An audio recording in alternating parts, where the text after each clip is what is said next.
Hello बच्चों, कैसे हो आप सब लोग। मैं निहारिका फिर से आप सब लोगों का एक बार स्वागत करती हूँ हमारे बोर्ड बूस्टर बैच हिंदी में। और आज बच्चों हम लोग करने वाले हैं हमारी एक बुक के बहुत ही इंटरेस्टिंग से चैप्टर को, जिसका नाम है अ ग्लिम्पसेस ऑफ इंडिया। इस ग्लिम्पसेस ऑफ इंडिया में ना बच्चों हम 3 चैप्टर्स को कवर अप करेंगे, 3 चैप्टर्स की स्टोरी को देखेंगे। एक्चुअली स्टोरी नहीं कह सकते, ये more of an informative chapter है जिसके अंदर हमें स्टेट्स के बारे में कुछ इन्फॉर्मेशन मिलती है। और वो स्टेट्स हैं हमारे पास, एक तो है हमारा गोवा, फिर है हमारा कूर्ग और वैसे ही है हमारे पास असम। तो हम इन तीनों की कुछ इन्फॉर्मेशन, कुछ बहुत ही इंटरेस्टिंग सी बातों को इस चैप्टर में पढ़ेंगे और देखेंगे कि इन चैप्टर से किस तरीके के सवाल हमारे पेपर में बनाए जा सकते हैं। अब ये नाम है चैप्टर का ग्लिम्पसेस ऑफ इंडिया, यानी भारत के कुछ ऐसे अद्भुत छोटे छोटे नज़ारे जिसकी वजह से भारत जाना जाता है। अब ये चीज़ तो हम लोगों को सबको ही पता है कि भारत एक बड़ा विशाल देश है जहाँ पर अलग अलग जाति प्रजाति के लोग यहाँ पर साथ में एक दूसरे के साथ मिलजुल कर रहते हैं। भाईचारा हमारी कंट्री में बहुत ज़्यादा है और यहाँ पर हम सारे फेस्टिवल्स बहुत ही धूमधाम से मनाते हैं। ये मान लीजिए अगर आप लोगों ने तारक मेहता देखा है तो हमारा इंडिया एक बड़ा गोकुल धाम है, ठीक है। यानी यहाँ पे सब लोग मिलकर रहते हैं, अपनी ज़िंदगी को अच्छे से एंजॉय करते हैं। तो ये चैप्टर में हम लोग क्या पढ़ेंगे बच्चों, ये जो पर्टिकुलरली हमारा ग्लिम्पसेस ऑफ इंडिया है यानी भारत के कुछ प्यारे नज़ारे, इसके अंदर हम लोग क्या देखेंगे। इसके अंदर हम लोग देखेंगे हमारी इंडिया में होने वाली 3 ऐसे स्टेट्स के बारे में। गोवा में प्रेजेंट है ब्रेड, कूर्ग की सुंदरता और असम से जो हमारी टी आती है चाय, जिसके पीछे पूरा इंडिया पागल है, जिसके लिए हम लोग ऐसे पागल हो जाते हैं कि चाय चाय चाय चाय चाहिए। बिकॉज इंडियंस के लिए भैया हमारी नेशनल ड्रिंक तो चाय को ही डिक्लेयर कर देना चाहिए, बिकॉज इंडियंस इतनी चाय पीते हैं, राइट। तो ये चैप्टर में बच्चों हम लोग क्या करने वाले हैं, हम लोग इन 3 जगहों को देखने वाले हैं। कूर्ग को, जहाँ पर हम उसकी नेचुरल ब्यूटी की बात करेंगे, गोवा को जहाँ पर हम उसकी ब्रेड की बात करेंगे, और तीसरा होगा हमारा असम, जहाँ की हमारी फेमस चाय की चुस्कियों की बात की जाएगी, ठीक है। तो ये तीनों चैप्टर्स जो हैं ना बच्चों, ये काफ़ी इन्फॉर्मेटिव चैप्टर्स हैं।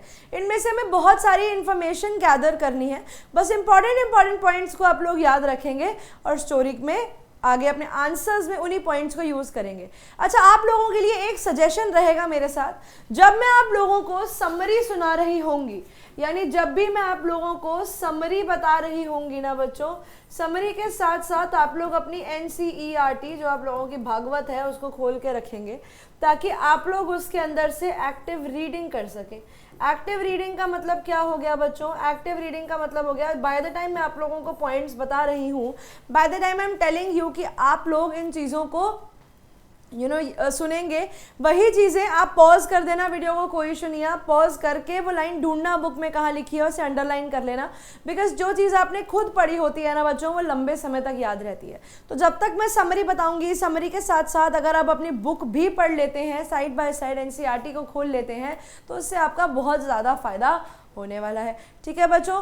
तो लेट्स स्टार्ट हमारी टुडेज क्लास, जिसमें हमें 3 बहुत ही अच्छे विचित्र चैप्टर्स को करेंगे। भाई यह सबसे पहले हमारा समरी ऑफ चैप्टर्स, फिर उन चैप्टर्स के शॉर्ट क्वेश्चंस और फिर उन्हीं चैप्टर्स के लॉन्ग क्वेश्चंस को हम लोग आज की क्लास में देखने वाले हैं। समझ में आया? तो चलिए चलते हैं पहली स्टोरी की तरफ, जिसका नाम है अ बेकर फ्रॉम गोवा, ठीक है, अ बेकर फ्रॉम गोवा। तो इसमें से ना एक चीज़ जो आप लोग लिख के चाहे तो अपने पास लिख सकते हैं कि इस चैप्टर में से क्या क्या इम्पोर्टेंट है। इसमें से बच्चों सबसे इम्पॉर्टेंट चीज़ तो है ट्रेडिशन ऑफ ब्रेड, कि लोग जो थे ना वो ब्रेड खाना क्यों पसंद करते थे। Tradition of bread, why did people like to eat bread, उन्हें ब्रेड खाना क्यों अच्छा लगता था, ठीक है। उसके बाद ये पोर्चुगीज ट्रेडिशन के बारे में, कि इनके पोर्चुगीज ट्रेडिशन, हमारी वैसे तो कंट्री के अंदर ब्रिटिशर्स का रूल था, लेकिन गोवा पोर्चुगीज के अंडर था, तो वो रूल कैसे यहाँ पर फॉलो हुआ। यहाँ पर इंसिडेंट ऑफ चाइल्डहुड, यहाँ पर जो ऑथर है उसके इंसिडेंट ऑफ चाइल्डहुड बहुत ज़रूरी है, कि बचपन में जब उनके लिए ब्रेड बैंगल्स आया करती थी तो वो ब्रेड बैंगल्स को कैसे खाते थे, उन्हें कैसे कंज्यूम करते थे, ठीक है। उसके बाद मॉर्निंग रूटीन, उसके बाद इन बच्चों के घर के अंदर सुबह सुबह क्या माहौल होता था जब इनके घर में ब्रेड आती थी। मॉर्निंग रूटीन ऑफ बेकर भी लिख सकते हो, ठीक है। उसके बाद बेकर की ड्रेस क्या होती है, वो बहुत ज़रूरी है, बेकर ड्रेस, ठीक है। और प्रॉफिटेबल बिजनेस, कि बेकर का प्रोफेशन उस समय पे हम ऐसा क्यों कहते हैं कि वो प्रॉफिटेबल होगा। हम ऐसा कैसे कह सकते हैं कि जो उसका बिजनेस है बेकर का वो प्रॉफिटेबल है, यानी उसको फ़ायदा हो रहा है उस बिजनेस में। वो कैसे हो रहा है वो भी हम आगे हमारे चैप्टर में कवर अप करेंगे। समझ में आया बच्चों? तो आइए देखते हैं इसके सारांश को, यानी इसकी समरी को। लेखक लूशियो रॉड्रिगेज ने हमें बताते हैं कि बुजुर्ग उस समय के, यानी जो ओल्ड लोग थे, आमतौर पर पुराने पुर्तगाली दिनों के बारे में सोचते थे।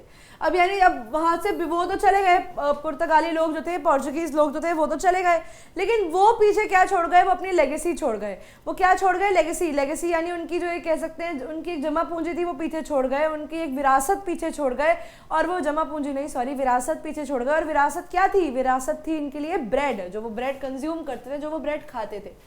अब वो बताते हैं कि उन पुराने पुर्तगाली दिनों में वो ब्रेड के बारे में सोचते थे कि लोग जब यहाँ पर रहा करते थे तो उनका क्या ट्रेडिशन था, जब एक बेकर ही बहुत ही महत्वपूर्ण भूमिका निभाते थे। अब क्योंकि उस समय सब लोग ब्रेड खाते थे, तो ब्रेड बनाने वाला कौन? ब्रेड बनाने वाला बेकर। तो ऑटोमेटिकली बेकर जो था वो एक बहुत ही महत्वपूर्ण भूमिका, यानी एक बहुत ही इंपॉर्टेंट रोल प्ले करते थे इनके कल्चर में। और रोटियां पुर्तगाली बेकरियों का एक हिस्सा था। अब जैसे हमारे यहाँ ब्रेड्स, बेसिकली हमारे, अगर आप मेन्यू देखते हो, कोई भी मेन्यू देखते हो बाहर का, कोई भी मेन्यू, रैंडम मेन्यू कोई भी, तो वहाँ पर ना एक ऑप्शन होता है असॉर्टेड ब्रेड्स का। तो असॉर्टेड ब्रेड्स के अंदर हमारा तंदूर की रोटी, मक्खन वाली रोटी, और फिर नान, और वो butter naan and all that stuff लिखा होता है। तो बेसिकली हमारी रोटियां जो है ना उन्हें ब्रेड्स कहते हैं, ठीक है, they are a form of breads. तो यहाँ पर ये रोटियां जो है ना ये ब्रेड्स को डिनोट करने के लिए यूज़ की गई हैं। अब ये ब्रेड्स कैसी होती हैं बच्चों? ब्रेड्स अलग अलग तरीके की होती हैं। आप लोगों ने डोनट्स खाए हैं, ठीक है, डोनट्स भी एक टाइप ऑफ ब्रेड है। आपके घर में जो सैंडविच ब्रेड आती है वो भी एक ब्रेड है। आप लोगों ने मीठी ब्रेड्स खाई हैं, वो भी एक टाइप ऑफ ब्रेड होती है। बन जो हम खाते हैं चाय में, दूध में डुबो के जो बन खाते हैं जिसमें चेरी लगी होती है, वो भी एक टाइप ऑफ ब्रेड है। उसके अलावा अगर आप लोगों ने कुछ ऐसी सी बैंगल्स भी देखी होंगी, कुछ इस तरीके के वो भी होते हैं, क्या कहते हैं, वो ब्रेड्स होती हैं, यही बोल होती है, यही ऐसी बोल सी होती हैं। उसके अलावा चपटी चपटी ब्रेड होती हैं। आप लोगों ने गार्लिक ब्रेड खाई है। बहुत सारी अलग अलग तरीके की ब्रेड्स जो होती है ना वो यहाँ पर अवेलेबल थी। तो वो कहते हैं उस समय पे ये ब्रेड बनाना इनके कल्चर का एक बहुत ही इंपॉर्टेंट हिस्सा था। और रोटियां पुर्तगाली बेकरियों का एक हिस्सा और उनका हिस्सा और पार्सल थी। बेसिकली उनका पार्ट एंड पार्सल थी, ठीक है, उनका पार्ट एंड पार्सल थी, यानी इसके बिना इनका काम नहीं चलता था। पुर्तगाली चले गए लेकिन बेकर अभी भी हैं। तो पुर्तगाली तो हमारी कंट्री से चले गए, लेकिन उनकी बेकिंग का ट्रेडिशन आज भी हमारे देश में है, जहाँ पर हमारे पास, और इतना कि ब्रेड बनाने के लिए, जैसे हम तो घर में नॉर्मली रोटी बना लेते हैं, हमारे पास अलग लोग नहीं है, लेकिन इनके पास हर एक चीज़ के लिए अलग लोग हैं। इनके पास एक अलग मिक्सर है, यानी जो इनके ब्रेड के मोल्ड को बनाएगा वो अलग है, उसको डालने वाला, सांचे में डालने वाला अलग है, भट्टियों में पकाने वाला भी अलग है। और कहते हैं बेकर अभी भी सुबह अपनी परंपरा, अब यहाँ पर क्या होता है इनके इस एरिया के अंदर, वो कहते हैं भले ही वो लोग चले गए लेकिन अपना ट्रेडिशन कहीं ना कहीं पीछे छोड़कर गए हैं, क्योंकि वो बताते हैं कि जब भी हम सुबह उठते हैं ना तो आज भी पारंपरिक तरीके से, यानी उनकी कस्टम्स के हिसाब से, उनके बैम्बू की, उनका जो बैम्बू होता है वो उसे ऐसे ऐसे मारते हुए आते हैं कि आ गए भैया, हमारा अराइवल हो गया, हम आ गए हैं। तो वो थर्ड एंड जिंगल आवाज़ आती है, उसमें ठंग ठंग की आवाज़ आती है, बिकॉज उसके ऊपर उन लोगों ने घुंघरू लगाए होते हैं कि जब वो इस तरीके से उसको हिट करेंगे, जब वो ग्राउंड पर उसको हिट करेंगे तो लोगों को पता लग जाएगा कि अच्छा यहाँ पर कोई तो आया है। अब वो कहते हैं पारंपरिक बांस के थर्ड एंड जिंगल के साथ गोवा के कुछ गांवों की सड़कों पर वह परेड करते हैं, यानी आज भी वो वहाँ पर घूमते हैं, दे रोम अराउंड, आज भी वो घूमते हैं ताकि वो अपनी ब्रेड को बेच सके। और आज भी गोवा के ट्रेडिशन के अंदर ब्रेड एक बहुत ही इंपॉर्टेंट पार्ट है। पुराने बेकर्स के बेटे अभी भी पारिवारिक व्यवसाय करते हैं, यानी अभी भी ये मान के चलो कि उनके फादर्स ने पहले ब्रेड्स बनाई, अब उनके बेटे आगे ब्रेड्स बना रहे हैं, यानी जो ब्रेड बनाने का ट्रेडिशन है वो फैमिली टू फैमिली मूव कर रहा है और आज भी पेडर्स के रूप में जाने जाते हैं। और इनको हम लोग क्या बोलते हैं, इनको हम लोग पेडर्स या पडेर कुछ भी बोल सकते हो, इनको ये बोला जाता है। और ये इसके रूप में आज भी लोगों में जाने जाते हैं कि भैया ये आज भी जाकर घर घर जाके वो बेचते हैं, ब्रेड बेचते हैं, अलग अलग विचित्र तरीकों की ब्रेड्स को सेल करते हैं। लेखक को अच्छी तरह से याद है कि जब वह एक बच्चे थे, कि जब वो छोटे थे तो बेकर रोजाना 2 बार सड़कों पर जाता था। तो एक बार सुबह, एक बार मॉर्निंग के अंदर आता था और एक बार इवनिंग के अंदर आता था। मॉर्निंग में गरम गरम ब्रेड्स लेकर आता था देने के लिए, और इवनिंग में जब सारा कुछ बेच बाच के घर जाने की बारी आती थी तब उसको बेकर दिखता था। एक बार सुबह जब मैं अपनी बिक्री मिशन शुरू कर रहा था और अपनी टोकरी खाली करने के बाद वापस यात्रा पर जाता था, मतलब 2 इंस्टेंसेस हो गए। बच्चों को उसके बांस की खनखनाहट बहुत अच्छी लगती थी। जब भी वो आता था और अपने बांसों से खटखट करता था तो बच्चों को बड़ी अच्छी लगती थी उसकी आवाज़, और वे उसका स्वागत करने के लिए दौड़ दौड़ जाते थे कि भैया हम जाएंगे और इनको मिलेंगे। क्योंकि बच्चों के लिए वो स्पेशली क्या लाते थे, बच्चों के लिए वो एक स्पेशल टाइप ऑफ ब्रेड लेकर आते थे जिसका नाम था बोल। वो मीठी रोटियां यानी मीठी bread, it was a sweet bread, मीठी रोटी की चूड़ियाँ इनको हम कहते हैं स्वीट ब्रेड बैंगल्स, ठीक है, स्वीट ब्रेड बैंगल्स। तो बच्चों के लिए वो स्वीट सी ब्रेड बैंगल्स लेकर आते थे और उनके पास निकल जाती और वे बेकरी के टोकरी में से बड़ी सावधानी से चुनते। तो बच्चे क्या करते, वो आते अपनी मर्जी से कि अच्छा यार ये ना गरम गरम सी लग रही है, ये सुंदर लग रही है, तो ये मैं ये निकालूंगी, मैं ये वाला लूंगी, मैं ये वाला लूंगी। तो अलग अलग बच्चे जो थे ना वो अपने लिए अलग अलग ब्रेड बैंगल्स चूज करते थे। They used to choose separate bread bangles for everyone. हर इंसान आया कि अच्छा यार ये वाली मैं ले लेता हूँ, ये वाली तू ले ले, ये वाली तू ले ले। अब उसके टेस्ट के हिसाब से, उसके कलर के हिसाब से, डिजाइन के हिसाब से बच्चे खुद अपने लिए ब्रेड बैंगल्स चुनते थे। तो इसीलिए बच्चों के लिए सुबह सुबह ये इनके बेकर का आना एक बड़ी ही इंटरेस्टिंग चीज होती थी। वो कहते थे कि बेकर हमारे दोस्त जैसा है जो हमारी बहुत ज्यादा मदद करता है। तो हम उससे ब्रेड लेते हैं, हमें बड़ा अच्छा लगता है जब भी वो आके हमें ब्रेड बेचता है। We feel very very nice. Baker ने सुबह अपनी रोटियों को विशाल टोकरी में ले जाते हुए, रोटियों की जगह आप लोग इसमें ब्रेड यूज कर सकते हैं, अपनी ब्रेड को लेके जाते हुए वह एक दिलचस्प दृश्य प्रस्तुत किया कि भैया वो जब वो सुबह सुबह लेकर जाते थे तो वो बताते हैं कि जब उनके घर आते थे तो एक बड़ा ही इंटरेस्टिंग सा सिनेरियो हो जाता था। उसकी बांस की छड़ी की खनखनाहट घर की महिला को बाहर कर देती थी और आगे बच्चे बेकर के चारों ओर घूमते थे। अब जब भी खनखनाहट होती थी तो लेडी को, घर की महिला को यानी वुमेन को भी पता लग जाता था कि अच्छा ब्रेड वाला आया है, तो वो भी जाके बाहर अपने घर के बाहर ब्रेड लेने चली जाती थी। और जब बच्चे उसकी आवाज़ सुनते थे तो वो भी उसके चारों ओर घूमते थे देखने के लिए कि अच्छा आज क्या आया है, आज तो हम अपनी मर्जी से खुद ब्रेड चूज करेंगे।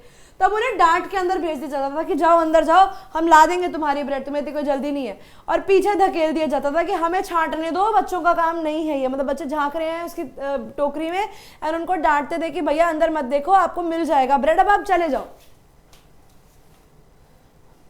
हालांकि जिद्दी बच्चे किसी बेंच या मुंडेर पर चढ़ के, मतलब किसी भी बेंच पे या घर की मुंडेर जो होती थी जहाँ दरवाजा होता, दरवाजे के साइड में यहाँ चढ़ के खड़े होकर देखते थे कि भैया वो ब्रेड में अंदर से देखते थे कि भैया क्या ब्रेड लाया है, और वह उसको झांकने में कामयाब हो जाते थे। बोल नामक, अब वो बताते हैं उस समय पे, बोल नामक एक मीठी रोटी के बिना यानी मीठी ब्रेड के बिना, एक स्वीट ब्रेड के बिना वहाँ पे शादियाँ नहीं होती थी। मतलब शादी में अगर ब्रेड नहीं है तो मतलब वो शादी व्यर्थ है। इस प्रकार बेकर एक गांव का बहुत ही महत्वपूर्ण हिस्सा था। अपनी बेटी की सगाई के समय घर की हर महिला सैंडविचेस बनाती थी, ब्रेड के सैंडविच बनाती थी। क्रिसमस और अन्य उत्सव के अवसरों के दौरान भी केक और बोलिन्हा आवश्यक थे। ये दो अलग अलग हमारे केक्स और बोलिन्हा एक टाइप ऑफ ब्रेड होती है, वो चपटी काइंड ऑफ ब्रेड होती है, वो भी बनानी बहुत ज़रूरी होती थी। यानी ये दीज वर सर्टेन थिंग्स जो उस टाइम पे बेकर के लिए बनाना बड़ा ही ज़रूरी था।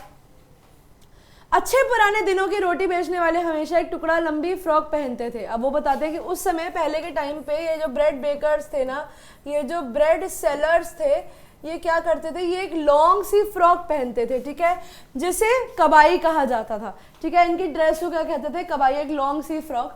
बाद में बेकर्स ने शर्ट और 3/4 पैंट पहनना शुरू किया, यानी हिंदी में जिन्हें हम कैप्रियाँ कहते हैं, तो उसके बाद इन लोगों ने कैप्रीज पहनना शुरू कर दिया। यह पोशाक उनको उन कदर उनका पर्यायवाची बन गई कि कोई भी व्यक्ति जो हाफ पैंट पहनता या घुटनों के नीचे तक पहुंचता है उसे पेडर कहा जाता था। मतलब जिसने भी ऐसे हाफ लेंथ के कपड़े पहने हैं वो कहते थे कि यार ये तो पेडर जैसा लग रहा है, तो बेकर लग रहा है एकदम।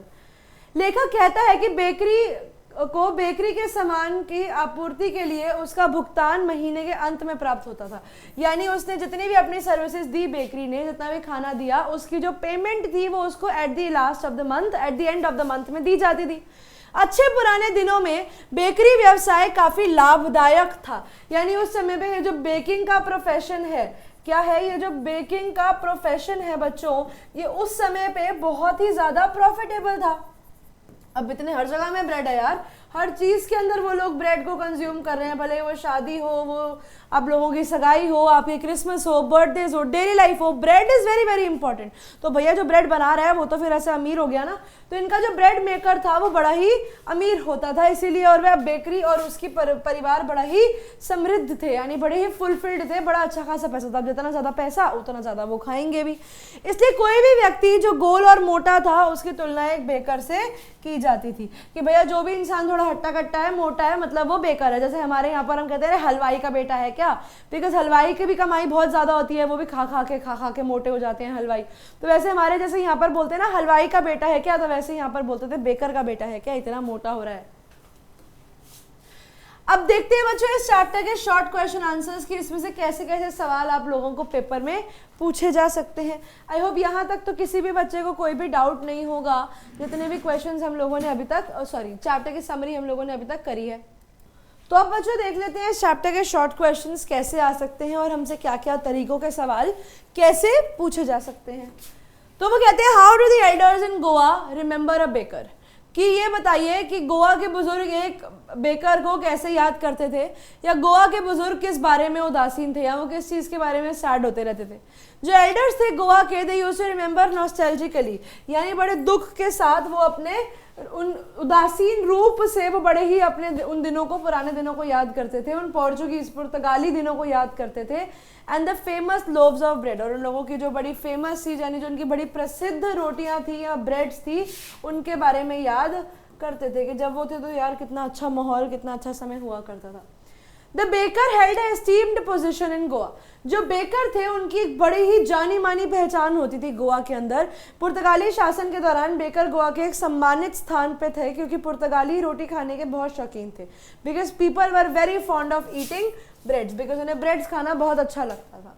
दो the Portuguese left for good, although वो हम आए तो हमारे कॉलोनाइजर्स बन के ही थे, आए तो वो हमें अपना गुलाम बनाने ही थे, तो वो चले गए, लेकिन उनके जो मिक्सर्स, उनके मोल्डर्स और उनके फर्नेसेस जो थे एक बेकर के, वो आज भी आप लोगों को गोवा में बहुत आसानी से मिल जाएंगे।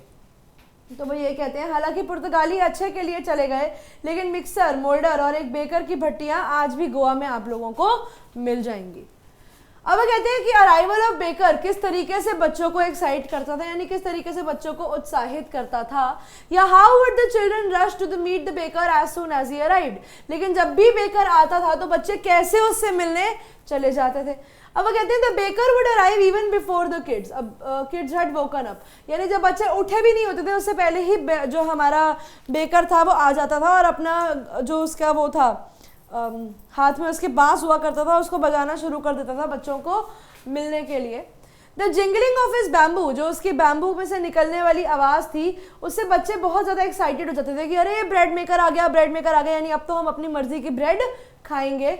Because they knew it had brought him delicious bread bangles, because उन्हें पता था कि अच्छा यार हमारे लिए ना वो ब्रेड की चूड़ियाँ जो हैं वो लेकर आएगा। ब्रेड बैंगल्स एक्चुअली क्या होती हैं, ब्रेड बैंगल्स ना कुछ इस तरीके की एक ब्रेड होती है, जैसे डोनट तो आपका थोड़ा मोटा होता है ना, ब्रेड बैंगल्स जैसे डोनट तो ये हो गया, डोनट ऐसा होता है ना, दिस इज डोनट, छोटा सा होल, ज़्यादा बड़ा नहीं होता, छोटा सा होता है। तो ब्रेड बैंगल क्या होती है, वो ना मतलब पतली होती है और सेंटर में उसका स्पेस ज़्यादा होता है। They would rush to peep in the baker's basket, और वो भागते देखने के लिए कि यार ये आज क्या लेकर आया है, और उसके बास्केट में झांकते। And relish their favourite bread, और वहाँ जाकर फिर बड़े मज़े से अपनी ब्रेड्स को चखते without bothering to brush their teeth, और उनको बोलते भी ना कि दांत साफ कर लो अपने भैया, ब्रश कर लो, तो वो कहते थे कि अरे यार गरम गरम चाय पियेंगे तो अपने आप ही मुंह अंदर से साफ हो जाएगा, हमें अलग से कुछ खाने की ज़रूरत नहीं है, हमें अलग से ऐसा कुछ लेने की ज़रूरत नहीं है। अब वो कहते हैं कि आप भी एग्री करते हो जब ऑथर कहते हैं कि presence of baker's furnace in the village was absolutely essential, क्या वो कहते हैं आप भी इस बात से सहमत हैं कि जब लेखक कहते हैं कि गांव में बेकर की भट्टी का होना बहुत ही आवश्यक था? जी हाँ, बिकॉज इनका खाना ही तो ब्रेड था। The presence of baker's furnace in the village is absolutely essential, क्योंकि no social और religious activity या कोई सामाजिक या कोई भी धार्मिक गतिविधि बेकरी के वस्तुओं के बिना यहाँ पर नहीं हो पाती थी। Without the inclusion of bakery items. बोल जो एक स्वीट सी ब्रेड हुआ करती थी वो एक मैरिज गिफ्ट के फॉर्म में लोगों को दी जाती थी, यानी एक सोशल चीज हो गई कि भैया शादी के टाइम पे सामाजिक तौर से लोगों को देते थे। A party feast does not have charm without bread. अगर किसी पार्टी के अंदर ब्रेड के आइटम्स नहीं है, गार्लिक ब्रेड नहीं है, नॉर्मल ब्रेड नहीं है, पिज़्ज़ा वाली ब्रेड नहीं है और स्टिक्स नहीं है, ब्रेड स्टिक्स नहीं है, कुछ ऐसा ब्रेड की आइटम नहीं है तो वो पार्टी से अधूरी है। हमारे लिए भी यार, हम भी किसी की शादी में जाते हैं तो हमें भी फॉर्म्स ऑफ ब्रेड खाने को मिलती है। वहाँ पर रोटी बहुत बड़ी ब्रेड है यार, तो किसी की भी शादी में आप जाओ और रोटी ना हो तो वो शादी अधूरी है, राइट, क्योंकि वहाँ ब्रेड ही नहीं है। तो वही उस फॉर्म को वो बताते हैं कि विदाउट ब्रेड हमारा खाना अधूरा है। Sandwiches are prepared for daughter's engagement. एक बेटी की सगाई के समय पे उसकी माता रानी जो है वो अपने गेस्ट के लिए, अपने अतिथियों के लिए क्या बनाती हैं, वो सैंडविचेस को तैयार करती हैं। केक और बोलन हाउस जो है वो भी क्रिसमस गिफ्ट के टाइम पे या बाकी फेस्टिवल्स के टाइम पे बनाए जाते हैं। समझ में आया बच्चों? अब वो कहते हैं what did the baker wear in the following. पहला, during the old Portuguese days. Old Portuguese days में वो क्या पहनते थे? अब वो कहते हैं ओल्ड पोर्चुगीज ड्रेस में उनकी एक पेक्यूलियर यानी एक स्पेसिफिक यानी उनकी एक जानी हुई स्पेसिफिक ड्रेस थी जिसका नाम था कबाई। ठीक है, वो एक लंबी सी फ्रॉक होती थी जिसको वो लोग पहनते थे। वो एक सिंगल पीस लॉन्ग फ्रॉक थी जो उनके घुटनों तक पहुंचती थी। ये ड्रेस बाद में आते आते मॉडिफाई हो गई, यानी इसके अंदर बदलाव लाए गए। और वो बताते हैं ऑथर के बचपन के दिनों में उस समय के जो बेकर थे वो शर्ट्स पहनते थे और 3/4 पैंट्स, जिन्हें हम कैप्री भी कह सकते हैं, यानी वो पैंट्स जो घुटने से नीचे जा रही हैं लेकिन टखने से, टखना होता है जो हमारा एंकल होता है उससे ऊपर है। And they were shorter than full length ones and longer than half length ones. यानी ये मान लो कि अगर ये किसी बंदे का पैर है, मैं रैंडमली एक पैर बना रही हूँ, ये मेरे बंदे का पैर है, तो यहाँ तक उसकी वो पैंट्स हुआ करती थी। ठीक है, मैंने बहुत ही खराब ड्राइंग बनाई है बट आप प्लीज समझ जाना कि वो पैंट्स कितनी थी। ठीक है, वो घुटने से नीचे और टखने से ऊपर। पुर्तगाली दिनों के दौरान बेकर एक अजीबोगरीब सी पोशाक पहनी जाती थी जिसका नाम कबाई था। अब उसे घुटनों तक पहुंचने वाला एक टुकड़ा लंबी फ्रॉक का हुआ करता था। इसी पोशाक के बारे में संशोधित किया गया था कि लेखक को बचपन के दिनों में बेकर ने शर्ट और 3/4 पैंट्स को पहनना शुरू कर दिया था जो पूरी से लंबी, पूरी से छोटी और आधी से लंबी हुआ करती थी। अब हमने ये देखा, जैसे हमने बोला कि भैया जो इंसान बेकर का बेटा होगा वो उसकी अपीयरेंस जो है वो हलवाई जैसी होगी। भैया वो हलवाई जैसा मोटा है, हट्टा कट्टा है, तो वो कहते हैं यहाँ पर उसके लिए एक वर्ड यूज किया गया है, जैक फ्रूट लाइक अपीयरेंस। तो ये जैक फ्रूट लाइक अपीयरेंस का क्या मतलब है? अब वो कहते हैं जैक फ्रूट लाइक अपीयरेंस का मतलब ये है कि आदमी की एक प्लम्प फिजिक है। प्लम्प फिजिक होने का मतलब क्या है कि उसका जो शरीर है ना वो मोटा है, हट्टा कट्टा है, शरीर में मांस है, वह गोल मटोल पेट वाला है, एंड अ राउंड बेली, और उसका जो पेट है ना वो ऐसे बाहर की तरफ निकला हुआ जैसे हलवाइयों का होता है बैठ बैठ के। इस तरह दिखने वाले किसी भी व्यक्ति की तुलना एक बेकर से की जाती है, जैसे हमारी हिंदी में उसको हलवाई के बेटे से कंपेयर करते हैं। Because in the good old days, उन पुराने अच्छे दिनों के अंदर बेकिंग जो था वो एक बड़ा ही लाभदायक पेशा था जिसमें लोगों को बहुत ज़्यादा अच्छा पैसा कमाने का मौका मिलता था। और बेकर बताते हैं कि उस समय वो बड़े प्रॉस्पेरस यानी बड़े वो खुशहाल परिवार के साथ रहा करते थे। उनके जो आदमी था, ही प्लम्प मैन, और ये आदमी मोटा अच्छा खासा हुआ करता था और इसके नौकर चाकर तक समृद्ध होते थे। यानी ये नहीं है कि वो सिर्फ अकेले पैसे कमा रहा है, उसको जहाँ पे जो नौकर हैं, जो लोग उसके लिए वहाँ काम कर रहे हैं, वो भी बहुत अच्छे तरीके से समृद्ध थे, प्रॉस्पेरस थे, और ये आदमी उस समय बड़े मोटे हुआ करते थे। तो किसी भी इंसान की अपीयरेंस जो जैक फ्रूट लाइक अपीयरेंस है, जैक फ्रूट यानी कटहल जैसी अपीयरेंस है, कुछ ऐसी सी अपीयरेंस हो गई, मतलब यहाँ ऊपर से ठीक है लेकिन यहाँ आते आते बेचारे बंदे का पेट मोटा हो गया, पैर मोटे हो गए। तो ऐसे आदमी की फिजिक जो थी वो एक बेकर से कंपेयर की जाती थी कि एक ऐसा इंसान जो मोटा है, जो जैक फ्रूट लाइक अपीयरेंस है, विच मीन्स वो हट्टा कट्टा है, और यहाँ पर स्पेसिफिकली वो गोवा के लोगों के बेकर्स के लिए, जिन्हें हम पेडर कहते हैं, उनके लिए यूज किया जाता था। समझ में आ गया बच्चों? आई होप यहाँ तक तो किसी को कोई दिक्कत नहीं होगी। अब आइए देखते हैं इस चैप्टर में से लॉन्ग क्वेश्चन किस तरीके के बन सकते हैं। वो कहते हैं how important is the baker from Goan village. Very very important question कि गोवा के विलेज के अंदर जो बेकर था, हमें कैसे पता लगेगा कि भैया वो बहुत जरूरी था। एक बेकर या पेडर जिसको हम कहते हैं, वो गोवा के विलेजेस के लिए बहुत ही आवश्यक था, बिकॉज उसकी सामाजिक और धार्मिक गतिविधियों के अंदर उसका होना बहुत जरूरी था। उसके बिना वो दोनों अधूरी है। कोई भी शादी का गिफ्ट अगर उसमें एक स्वीट ब्रेड बोल नाम की नहीं दी जा रही है, तब तक वो भी अधूरा है। क्रिसमस और बाकी फेस्टिवल्स में भी इन्हें केक्स और स्पेशल बेकरी आइटम्स जिन्हें हम बोलनहास कहते हैं वो होना बहुत ही ज़रूरी था। हर मदर को सैंडविचेस प्रिपेयर करने होते थे उसकी बेटी की शादी के समय पे, एंगेजमेंट के समय पे। सिमिलरली कोई भी पार्टी और फीस्ट में उसके मज़े ख़त्म हो जाते थे अगर वहाँ ब्रेड ना हो। बिसाइड इनकी daily life cycle of house hold जो थी, जो लोगों का घर था, वो शुरू ही बेकर के आने से होता था। बेकर आएगा, ब्रेड देगा, तो बाद में खाना उन्हें मिलेगा, तभी उनको नाश्ता मिलेगा। जो उसकी झंग झंग की आवाज़ थी उसके बैम्बू की, उससे बच्चे सोते हुए बच्चे भी उठ जाते थे और उनको मिलने के लिए चले जाते थे। और उस समय जो इनका बेकर हुआ करता था ना, वो लोगों के लिए एक फ्रेंड, उनका एक दोस्त, उनका एक साथी और उनको समझाने वाला एक मार्गदर्शक के फॉर्म में भी वो हुआ करता था। यानी वो एक ऐसा इंसान हुआ करता था जो उस समय पे लोगों को दोस्ती, मतलब उनको ब्रेड तो देता ही था लेकिन साथ ही साथ उनको हेल्प भी करता था, उन्हें अलग अलग चीज़ों में गाइड भी करता था। उसके क्लाइंट जो वो है दिन में 2 बार अपने क्लाइंट्स को, यानी अपने जहाँ पे जाता था वो 2 बार जाया करता था, सुबह सुबह और एक बार दोपहर को। और बच्चे जो थे वो बड़ी ही खुशी के साथ अपने ब्रेड बैंगल्स उसकी बड़ी बास्केट में से उठाते थे। ये जो अकाउंट्स हैं ये सब बताते हैं। और अच्छा, जो अकाउंट्स थे उसके काम के, किसने उससे कितना खरीदा है वो कुछ वॉल के ऊपर उसे लिख कर रखता था और यहाँ पे उसे पता रहता था कि ठीक है भैया मुझे इस इंसान से इतना पैसा अभी लेना है। जो उसकी स्पेशल सी पोशाक थी, अजीबोगरीब सी पोशाक थी और जो उसकी मोटी हट्टी कट्टी फिजिक्स थी, ये सब चीज़ें बताते हैं कि एक ऐसा इंसान जिसको हम पेडर कहते हैं यहाँ पर, वो बहुत ज़्यादा ही इम्पॉर्टेंट था इनकी सोसाइटी के लिए। समझ में आ गया बच्चों? आई होप यहाँ तक किसी को कोई भी परेशानी, डाउट, दिक्कत नहीं होगी। ये चैप्टर हमारे यहाँ पर होपफुली समाप्त हो जाता है। नहीं, अभी भी है। अब कहते हैं what is a baker called when would the baker come every day and children उससे कैसे मिलने जाते थे। एक बेकर को हम लोग पेडर कहते थे गोवा में। वो आता था घर में 2 बार, एक बार सुबह जब वो जाता था सब कुछ बेचने और एक बार तब जब वो सब कुछ बेचकर आ जाता था। After emptying his huge basket the author and other children like him, जैसे ऑथर थे वैसे और भी बच्चे थे जो उसकी झंझंग आवाज से ही उठ जाते थे जब भी बेकर आता था तो, और फिर बच्चे भाग पड़ते थे। वो बताते हैं कि वो उनका एक बड़ा ही अच्छा फ्रेंड, वही फ्रेंड कंपेनियन और उनका गाइड था। द मोमेंट जब वो आता तो सब बच्चों ने मिलने के लिए, उनसे बात करने के लिए, उनका अवभगत करने के लिए चले जाते थे। और फिर बच्चे बताते हैं कि वहाँ धक्का मुक्की होती थी कि तू हट, मैं खुद लूंगा, मैं अपनी ब्रेड खुद पसंद करूंगा। They were pushed away by the household servant, जब वो कोशिश करते थे अपनी ब्रेड बैंगल्स उठाने के लिए। कभी कभी ये ब्रेड बैंगल्स जो है ये स्पेशल स्वीट ब्रेड के फॉर्म में भी बनाई जाती थी, यानी मीठी ब्रेड के फॉर्म में दी जाती थी। इट वॉज माउथ वाटरिंग, यानी ऐसे मुंह में पानी लाने वाली टेस्टी हुआ करती थी वो ब्रेड, और हर बच्चे को बेकर के अराइवल आने पे बड़ी ही ज़्यादा खुशी होती थी। समझ में आ गया बच्चों? आई होप यहाँ तक किसी को कोई भी इस चैप्टर में डाउट नहीं है। अगर होगा तो प्लीज़ आप लोगों के पास कमेंट बॉक्स है, डू मेंशन योर डाउट्स, ताकि मैं आप लोगों के उन डाउट्स को सही टाइम से सॉल्व कर सकूँ, बिकॉज पेपर बहुत ज़्यादा पास है। तो आई डोंट वांट कि कोई बच्चा ऐसा रह जाए जिसके डाउट्स खत्म ना हुए हो, पीछे रह गए हो। ठीक है, चलिए बच्चों अब करते हैं इसी चैप्टर का सेकेंड पार्ट जिसका नाम है कूर्ग। अब आइए देखते हैं कूर्ग के बारे में हमें क्या पता लगता है।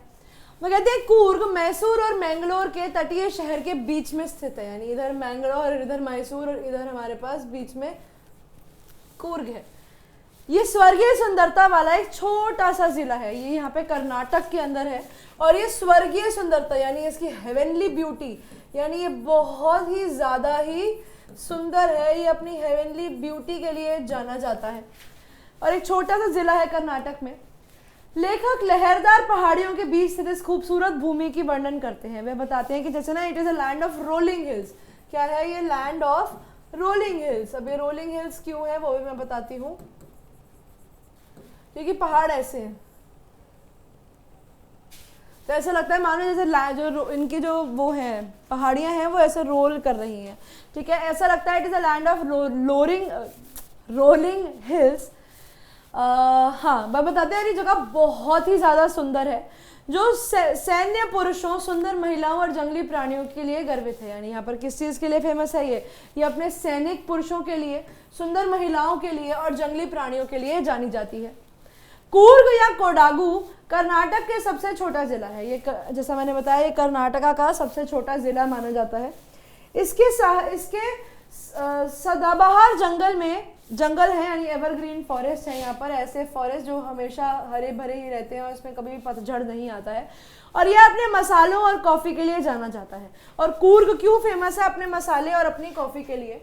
कूर्ग का लगभग 30% क्षेत्र सदाबहार वनों से आच्छादित है, यानी इनका जो 1/3 30% सॉरी, इनका जो 30% एरिया है ना बच्चों, वो सदाबहार फॉरेस्ट से घिरा हुआ है, यानी वहां पर सिर्फ फॉरेस्ट ही फॉरेस्ट है दूर दूर तक। मॉनसून यहाँ बहुत बारिश लाता है। जो मॉनसून का सीजन है ना इस जगह में बहुत ज्यादा बारिश होती है यहाँ पर। कूर्ग की यात्रा के सबसे अच्छे समय सितंबर और मार्च के बीच का होता है, और यहाँ पर अगर आपको घूमने जाना है तो सबसे बेस्ट टाइम आप लोगों के लिए घूमने का होगा मार्च से सितंबर में, जिस समय पे बारिश, बड़ी ताज़ा ताज़ा हवा होती है, बारिश की बड़ी अच्छी बौछार होती है, बड़ा ही मज़ेदार माहौल होता है। जब हवा ताज़ा होती है और मौसम एकदम बढ़िया होता है, यह जगह कॉफ़ी के बागानों और विशाल पेड़ों से घिरे बंगलों से भरी हुई है, यानी बड़े बड़े एरियाज हैं, खुले खुले मैदान है यहाँ पर, ऊंचे ऊंचे कॉफ़ी के प्लांट्स, ठीक है, कॉफ़ी के प्लांटेशंस, और कॉफ़ी के प्लांटेशन के बीच में छुपे हुए कुछ सुंदर सुंदर बंगले इस जगह में आपको देखने को मिलेंगे, और हर जगह हरा भरा हरी हरी पत्तियां देखने को मिलेंगी। कूर्गी अत्यधिक स्वतंत्र लोग हैं, यहाँ पे जो लोग हैं वो बहुत ही फ्री है, यानी उन्हें किसी चीज़ से कोई ज़्यादा फर्क नहीं पड़ता। ऐसा माना जाता है कि मूल रूप से ग्रीक या अरबी हैं, और ऐसा कहते हैं कि मतलब जैसा इनका जैसे इनकी वो है सिचुएशन है, जैसे इनको देखकर हमें पता लगता है, हम ये कह सकते हैं कि या तो ये ग्रीस से आए हुए लोग हैं या ये आए हुए हैं अरब से। एक कहानी के अनुसार सिकंदर के सैनिक, यानी अलेक्जेंडर जो था हमारा, कि अलेक्जेंडर के सैनिक जो थे वो यहाँ पे आए थे, और वे उनका लोगों का उनका एक काफिला था सैनिकों का जो वापस नहीं लौट पाया था, और उसने दक्षिण में कूर्ग जाने का फैसला कर लिया, और उन्होंने सोचा कि देखो हम वापस तो जा नहीं पा रहे तो क्यों ना हम यहीं रुक जाएं, और ये पर्टिकुलरली कुछ लोग थे जो इन लोगों ने यहीं रहना शुरू कर दिया। उन्होंने फिर यहाँ पे इन्हीं स्थानीय लड़कियों से शादी करी और यहीं पर बस गए, और फिर आगे धीरे धीरे करते करते उनका जो कल्चर है वो इन लोगों के साथ मिल गया। क्योंकि कूर्गियों की मार्शल स्वभाव और विवाह और धार्मिक संस्कारों के दौरान उनके द्वारा पालन की जाने वाली प्रथाएं हिंदुओं से काफी अलग हैं, यह दर्शाता है कि उत्पत्ति सिकंदर की भूमि से हुई है। बिकॉज क्यों, इनके जो विवाह करने का तरीका है, जो इनका स्वभाव है, या जो इनके धार्मिक संस्कार हैं, वो सब बिल्कुल पता लगता है कि वो हमारे हिंदू की प्रथाओं से काफी अलग है। तो अगर वो अलग है विच मीन्स कहीं ना कहीं कुछ ना कुछ तो अलग रहा होगा, तो इसीलिए ये माना जाता है कि हो सकता है कि इनका जो डिसेंट है, यानी इनकी जो अब वो है शुरुआत है, या इनका जो क्या कहते हैं उसे डिसेंट है इन लोगों का, वो कहाँ से, डिसेंट का मतलब होता है जिनका बर्थ है, जो लोगों का डिसेंट है वो कहाँ से है, मे भी वो हो सकता है, वो अभी तक तो हमने पढ़ा ग्रीक से है, अब वो किन से हो सकता है, दूसरा अरबियों से कैसे हो सकता है। कूर्ग के लोगों को पारंपरिक पोशाक द्वारा अर्बोरिजिन सिद्धांत की समर्थन किया जाता है। Okay, this is a very very अजीब सी लाइन। तो अर्बोरिजिन बेसिकली अरेबियन होगा, बेसिकली अरेबियन कल्चर, कि हम कैसे मान सकते हैं कि वो अरेबियन कल्चर के थे, हम उनके बारे में अब ये चीज़ कैसे पहचान सकते हैं, हम उसमें ये कह सकते हैं वह उनकी जो कपड़े थे, यानी उनकी जो एम्ब्रॉयडर्ड बेल्ट थी, जिसको हम लोग उनकी जो एम्ब्रॉयडर्ड बेल्ट थी जो वो लोग अपनी ड्रेस के ऊपर पहनते थे, जैसे हम कुफिया या कुपिया कहते थे, वो ड्रेस के ऊपर एक बेल्ट लगती थी, बड़ी सुंदर सी बेल्ट लगती थी, वो बेल्ट से बंधा एक लंबा काला कोट पहनते थे जिसे कुपिया कहा जाता था, जो अरबों द्वारा पहने जाने वाली कुफिया के समान पोशाक है। तो वहां से हम ये कह सकते हैं कि शायद इनके कपड़ों की वजह से हम इनको कंसिडर कर सकते हैं कि हो सकता है कि इनका जो वो रहा हो, डिसेंट रहा हो, कि ये मूल रूप से शायद से अरबी वासी हो। कूर्गी बहुत ही मेहमान नवाज और वीर जाति के लोग हैं, यानी ये बहुत ही ज़्यादा हॉस्पिटेबल, यानी अगर इनके घर में कोई भी अगर आता है गेस्ट के फॉर्म में तो उसकी आवभगत करने में, मेहमान नवाजी करने में कोई भी कमी नहीं छोड़ते थे, और बड़े ही वीर यानी बड़े ही स्ट्रॉन्ग और बड़े ही वेलियंट लोग थे। भारतीय सेना की कूर्ग रेजिमेंट को सबसे ज़्यादा अलंकरण प्राप्त है, यानी सबसे ज़्यादा बैजेस अगर किसी के पास है तो वो कूर्ग रेजिमेंट के पास है। भारतीय सेना के पहले प्रमुख जनरल करियप्पा वो भी एक कूर्गी थे, और इनके लिए गर्व की बात क्या है कि इनके जो पहले हमारे सेना के पहले प्रमुख थे, यानी पहले जो चीफ जनरल थे, वो भी जनरल करियप्पा कूर्गी ही थे। भारत में कूर्गी एकमात्र ऐसे लोग हैं जिनके पास बिना लाइसेंस के आग्नेयास्त्र ले जाने की अनुमति है। सिंपल टर्म्स में उन्हें गन्स लेके रखने की अनुमति है। यानी हमारे पूरी कंट्री में अकेली ऐसी कास्ट या अकेला ऐसा ग्रुप जिन्हें गन्स को रखना, एम्यूनिशन को रखना अपने पास अलाउड है, वो कौन है हमारे पास? वो है हमारे पास कूर्गी लोग। अब कहते हैं कावेरी नदी कूर्ग से होकर बहती है। अब जो कावेरी नदी है यहाँ पर, वो शुरू कहाँ से होती है? कूर्ग से होती है। जिला वनस्पतियों और जीवों में समृद्ध है, यानी अलग अलग टाइप के ट्रीज, प्लांट्स, अलग अलग टाइप के एनिमल डाइवर्सिटी आप लोगों को यहाँ देखने को मिलेगी। रिवर राफ्टिंग, कैनोइंग, रैपलिंग यहाँ के लोकप्रिय जल क्रीड़ा है। यानी यहाँ के जो वाटर स्पोर्ट्स हैं उनकी बहुत फेमस वाटर स्पोर्ट्स है जो दूर दूर से लोग करने आते हैं। जब कोई ब्रह्मगिरी पहाड़ियों, अच्छा वो कहते हैं बाइकिंग और माउंटेन क्लाइंबिंग को भी लोग यहाँ पर मजा लेते हैं। जब कोई ब्रह्मगिरी पहाड़ियों की चोटी पर पहुंचता है, वहां से कोई भी इंसान जब ब्रह्मगिरी पहाड़ यानी ब्रह्मगिरी हिल्स तक पहुंचता है, ब्रह्मगिरी हिल्स तक पहुंचता है, तो वहां से वो मनोरम दृश्य देख सकता है। मनोरम दृश्य का मतलब होगा जितनी दूर तक आप देख पा रहे हो, आपको एक बहुत ही वाइड एंगल व्यू देखने को मिल रहा है पहाड़ों का। जितनी दूर तक देखोगे पहाड़ ही पहाड़ है, तो मनोरम दृश्य दिखता है। और रस्सी के पुल पर चलने के बाद वह वहां से निसर्ग धामा नाम की एक जगह पर पहुंच जाते हैं, जो 64 एकड़ का एक द्वीप पर ले जाता है। सबसे पहले वहीं पे बुद्ध, वहां पे एक सेकेंड हल्का से इसको ऊपर करते हैं। हाँ, और कहते हैं बड़ी बौद्ध तिब्बती बस्ती कूर्ग में बाइलाकुप्पी में है। वहां पर एक बहुत बड़ी तिब्बतियन सेटलमेंट है लोगों की, सबसे बड़ी Tibetan settlement of our country, that is in Bylakuppe. वो भी वहां पर प्रेजेंट है, जहां पर आपको अलग अलग तरीके के सेंट्स, अलग अलग तरीके के साधु संत दिख जाएंगे, अलग अलग का वस्त्र पहने हुए, जिसमें उन लोगों ने केसरी रंग के वस्त्र पहने हुए हैं, पीले रंग के वस्त्र पहने हुए हैं, अलग अलग तरीके के वस्त्र वहां पर लोगों ने पहने होते हैं। समझ में आया? तो आइए बच्चों देखते हैं इस चैप्टर के में शॉर्ट क्वेश्चन। वो कहते हैं कूर्ग कहाँ है? कूर्ग मैंगलोर और मैसूर के बीच में एक सुंदर सी हेवनली सी जगह है। अब वो कहते हैं Coorg is Midway between Mysore and the coastal town of Mangalore on the western Ghats of Karnataka state. ये कहाँ पे है? कूर्ग कर्नाटक राज्य में पश्चिमी घाट पर मैसूर और मैंगलोर के तटीय शहर के बीच में स्थित है। It is about 250 kilometre from Bangalore. ये 200 किलोमीटर है, 250 किलोमीटर है बैंगलोर से, और 135 किलोमीटर है मैंगलोर से। ये इन्फॉर्मेशन आपको बिफोर यू रीड के अंदर मिल जाएगी, या अदरवाइज अगर नहीं भी पता है, बिफोर यू रीड में नहीं भी लिखा है, तो फिर भी आप लोगों को छोटी छोटी इन्फॉर्मेशन पता होनी जरूरी है, बिकॉज ऐसी चीज़ें आप लोगों के आंसर को सही अच्छे से लिखने में और ज़्यादा अच्छे से लिखने में मदद करेंगी। How far is Coorg from Bangalore and कैसे हम वहां तक पहुंच सकते हैं? कूर्ग 250 किलोमीटर है बैंगलोर से, और हम वहाँ बाय रोड पहुंच सकते हैं। या तो मैसूर से चले जाओ, which is the most frequented route via नीलमगढ़ या Channapatna. You can leave this question, this is an extra question. ये आप लोगों के पेपर में आने के चांसेस बहुत ही कम है, ठीक है? Extra question could be left, इसको आप लोग छोड़ दो, ठीक है? What do you know about the people of Coorg? हमें कूर्ग के लोगों के बारे में क्या पता है? The people of Coorg are fiercely independent. हमें ये पता है कि कूर्ग के जो लोग हैं वो बहुत ही ज्यादा आत्मनिर्भर हैं, वो बिल्कुल स्वतंत्र हैं, घोर स्वतंत्र हैं, और एकदम बड़े गौरवशाली लोग हैं। They are proud race of merchantmen. वे बड़ी गौरवशाली जाति है जो अपने बच्चों को अपनी खूबसूरत महिलाओं और मार्शल पुरुषों के लिए जानी जाती है। And they love to tell their stories about their valor to their children. और वह अपने बच्चों को अपनी वीरता की कहानियां सुनाना बहुत पसंद करते हैं।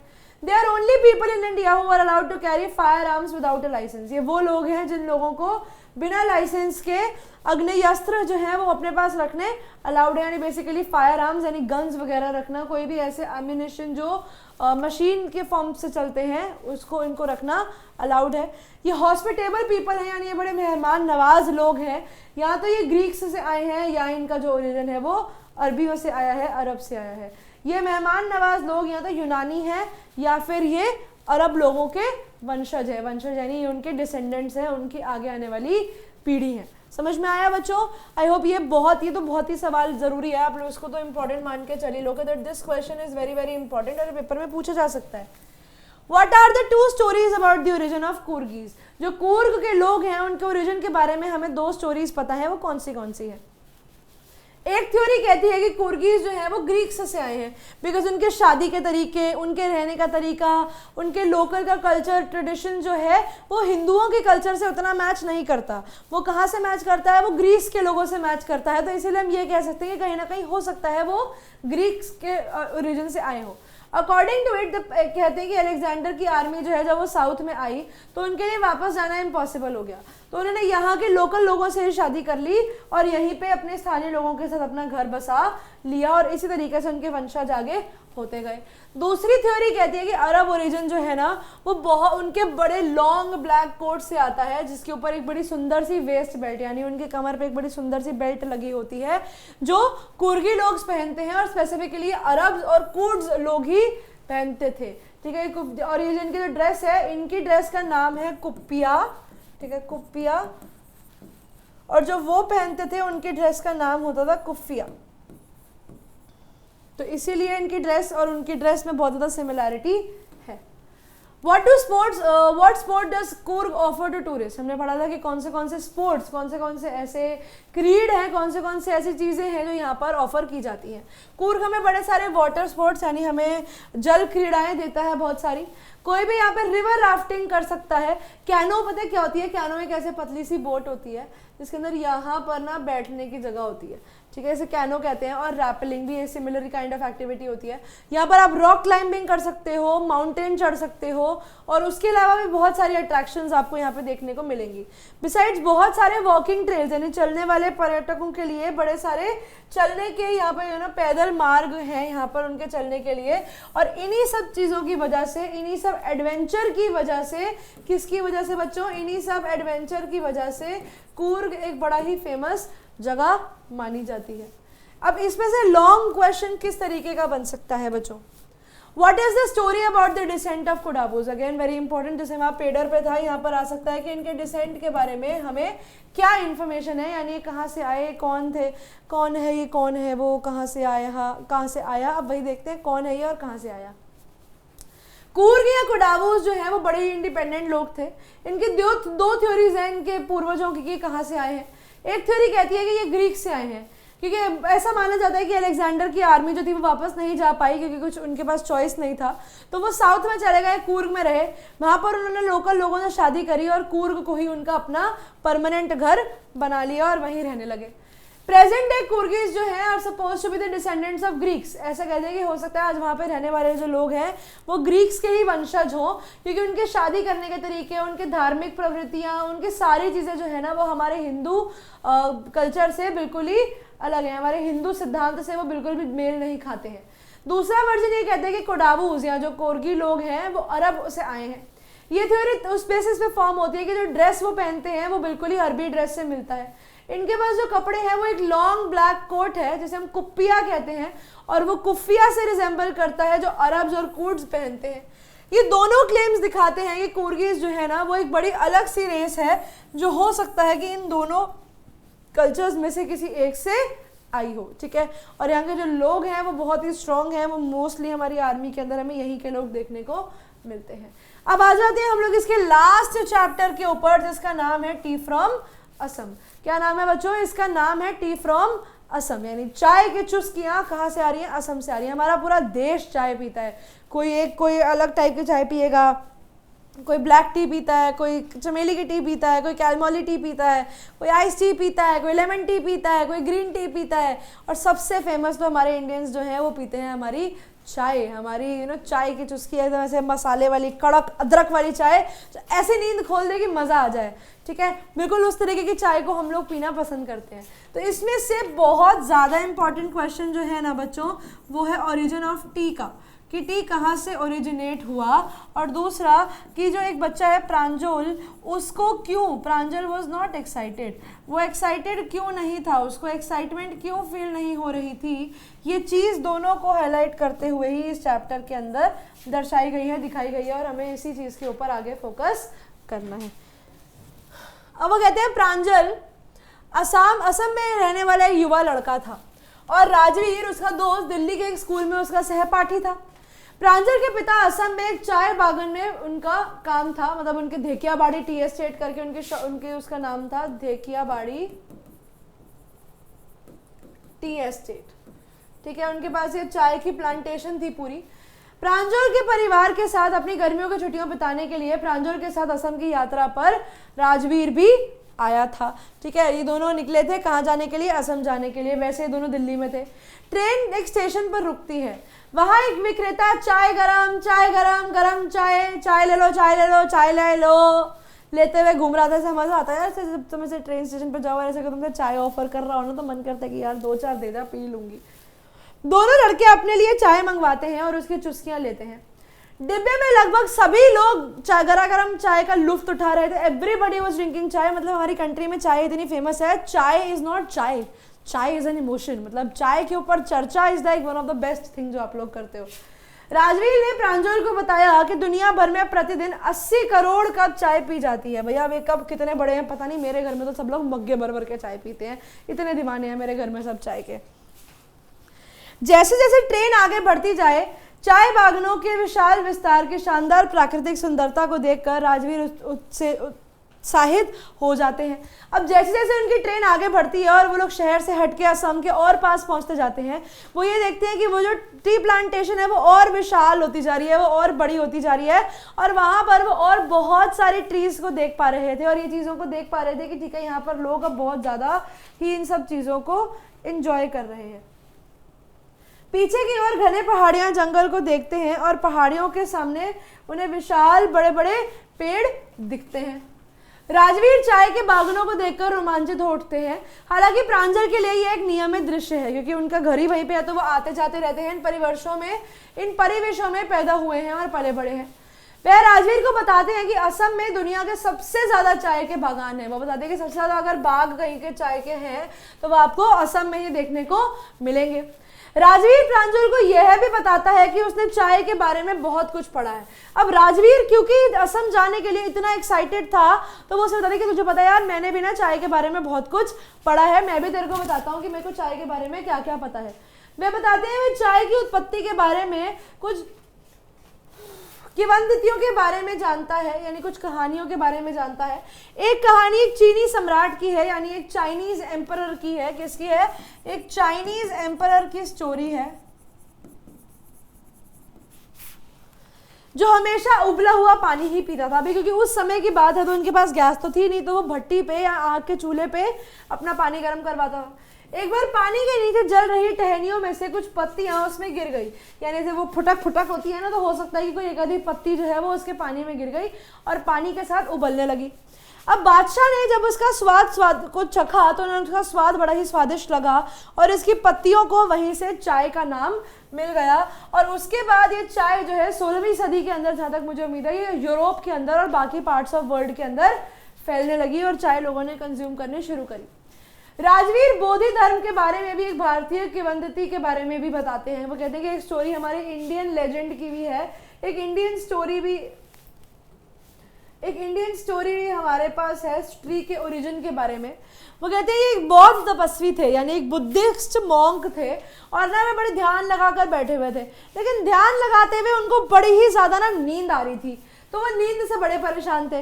इसीलिए उन्होंने अपनी आईलिड्स क्या होती हैं? आईलिड्स होती हैं ये, मतलब आपके आंखों का ये वाला जो हिस्सा होता है ना, ऊपर वाला, ये आईलिड, जैसे आपकी आंख बंद होती है खुलती है, बंद होती है खुलती है, उन्होंने इसी हिस्से को गायब कर दिया, इसी हिस्से को उन्होंने काट दिया।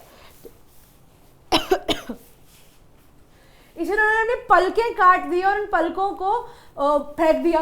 अब उन पलकों में से कुछ 10 चाय के पौधे उगाए और वो कहते हैं जब इन पौधों की पत्तियों को गर्म करके पानी में डालकर पिया जाता है तो व्यक्ति उनसे जागा रहता है, उसकी जो नींद है वो गायब हो जाती है। अब वो कहते हैं 227 यानी 27 BC में ईसा पूर्व की में आसपास पहली बार चीन में चाय पाई गई थी।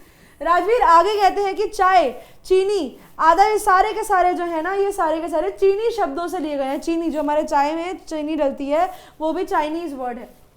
16वीं शताब्दी में यूरोपीय लोगों को ने चाय को के सामने चाय पेश की गई थी और उन्होंने इसके पेय के रूप में, दवाई के रूप में इनको यूज किया था। यानी उस समय पे चाय वॉज अ मेडिसिनल ड्रिंक। अभी तो ये एक बेवरेज है, लेकिन उस समय पे ये एक मेडिसिनल ड्रिंक हुआ करती थी, लोग इसे दवाई के तौर पर पीते थे। ट्रेन मारियानी जंक्शन पर रुकती है। लड़कों ने अपना सामान समेटा और भीड़ बड़े प्लेटफॉर्म पर उतर गए। प्रांजल के माता पिता उन्हें रिसीव करने के लिए वहां मौजूद थे। वह प्रांजल के पिता द्वारा प्रबंधित चाय बगीचे ढेकियाबाड़ी की ओर बढ़ने लगे। 1 घंटे की ड्राइव के बाद वह एस्टेट में दाखिल हुए, यानी उनकी ढेकियाबाड़ी एस्टेट के अंदर वो आ गए।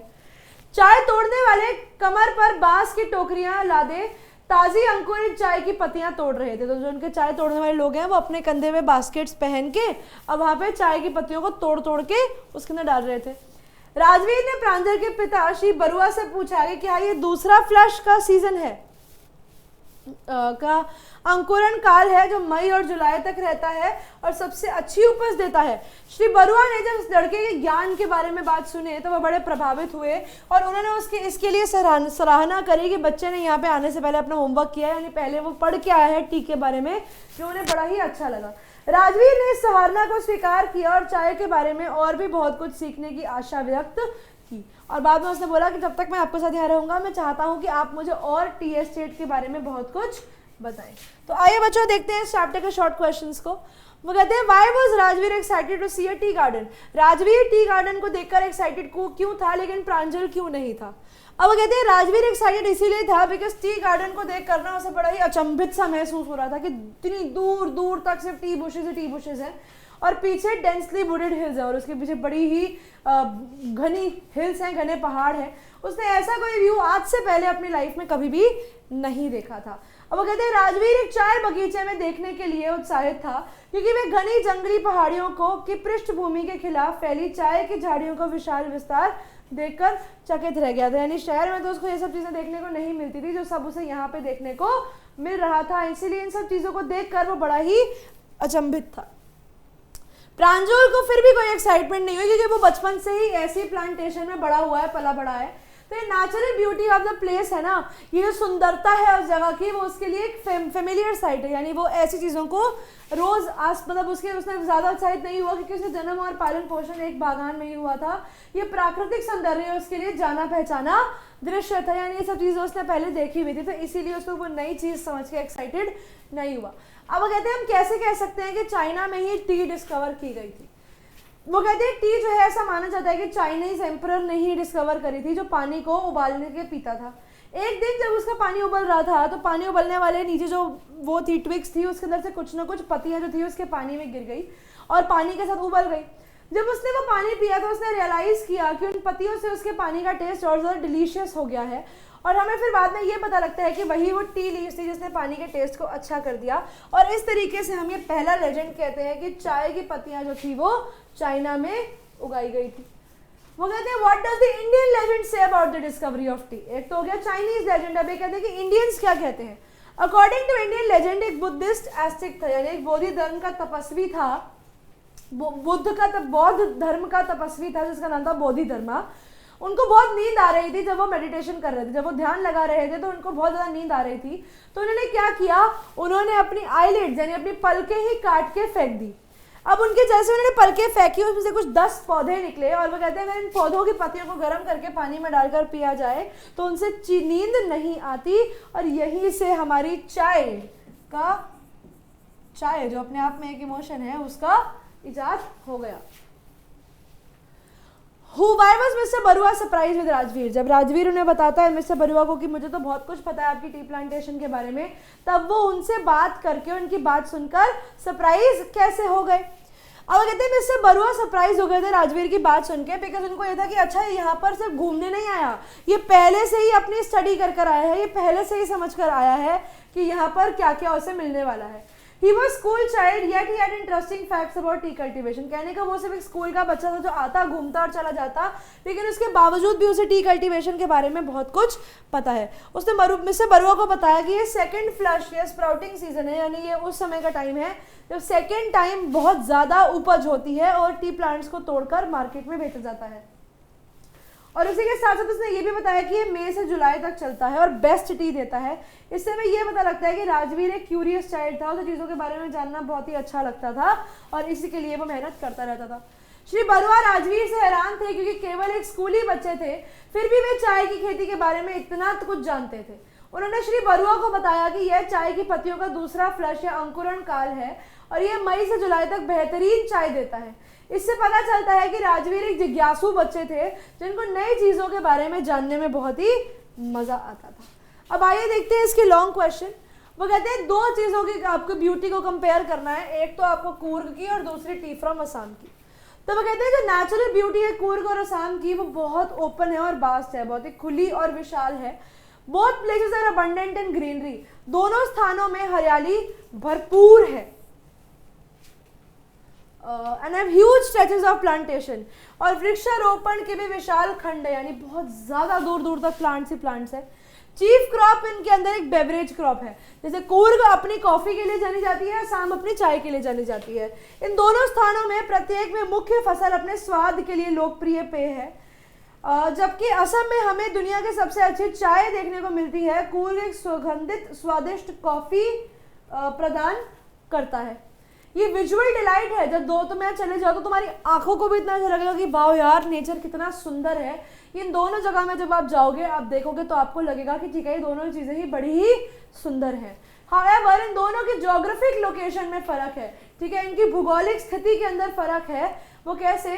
To the types of vegetation, Coorg आप लोगों का साउथ इंडिया में पड़ता है, असम आपका नॉर्थ ईस्ट इंडिया में पड़ता है। और इन दोनों के वेजिटेशन के अंदर यहाँ पर इनकी जो वनस्पति है उसके प्रकारों में भी कुछ अंतर दिखाई देता है।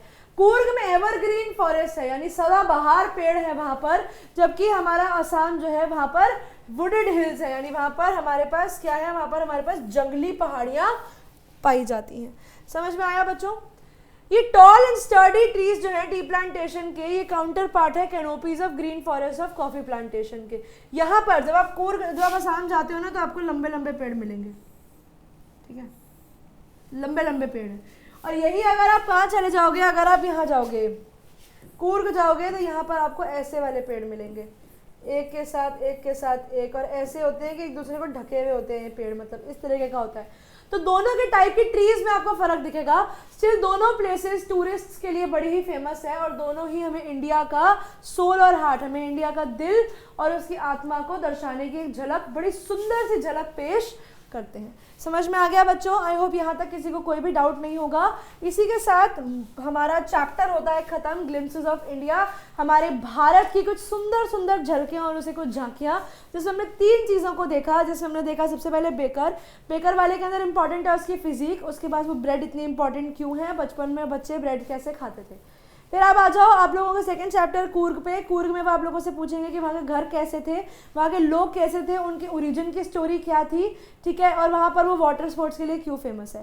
टी प्लांटेशन में 3 सवाल बड़े ज़रूरी हैं। एक तो उनकी चाइनीज़ फैक्ट क्या था चाय की शुरुआत होने का, एक इंडियन फैक्ट क्या था चाय की शुरुआत होने का, और मिस्टर बरुआ पे क्या असर पड़ा जब राजवीर ने उन्हें बताया कि वो टी प्लांटेशन के बारे में बहुत कुछ जानता है। इसी के साथ बच्चों चैप्टर होता है खत्म। आप लोगों को इसकी प्रैक्टिस शीट अवेलेबल हो जाएगी, मे बी थोड़ा एक आधा टाइम लग सकता है, may be after the session, but you definitely get the practice sheet.